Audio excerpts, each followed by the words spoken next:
हक्काचं नाही कुणाच्या बापाचं आणि आमच्या हक्काचं नाही कुणाच्या बापाचं. जय जवान जय किसान, जय जवान जय किसान, जय जवान जय किसान. तलाठी संघर्ष समितीचा विजय असो, तलाठी संघर्ष समितीचा विजय असो. शेतकरी एकजुटीचा विजय असो.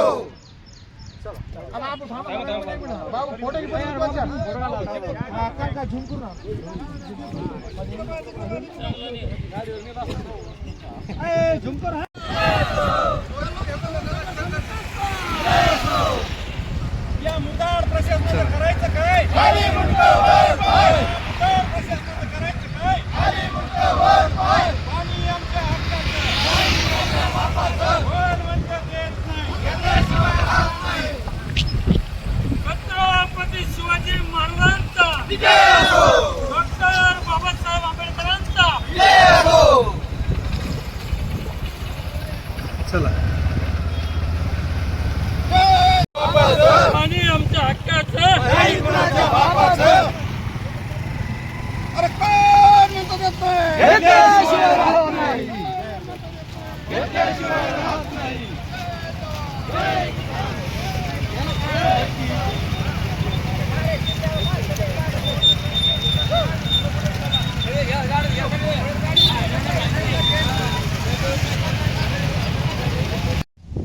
अंबड तालुक्यातीलच नव्हे तर जिल्ह्यातील सर्वात मोठे धरण असलेले जलाटी मध्यम प्रकल्प हा सातत्याने कोरडा पडलेला असतो.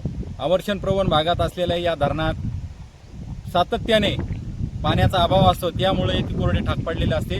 या कोरड्या पडलेल्या जलाटी धरणात जायकवाडी डाव्या कालव्यावरून किंवा गोदावरी नदीवरून उपसा सिंचन योजनेद्वारे पाणी आणून सोडण्यात यावे, जेणेकरून या भागातील किमान 15-20 गावच्या पाण्याचा प्रश्न मिटेल आणि या भागातील शेती सिंचनाचा प्रश्न मिटेल. या मागणीसाठी गलाटी संघर्ष समिती व परिसरातील शेतकरी यांचा गेल्या 20 वर्षापासूनचा लढा आहे. मात्र याकडे प्रशासन आणि राज्यकर्ते दुर्लक्ष करतात.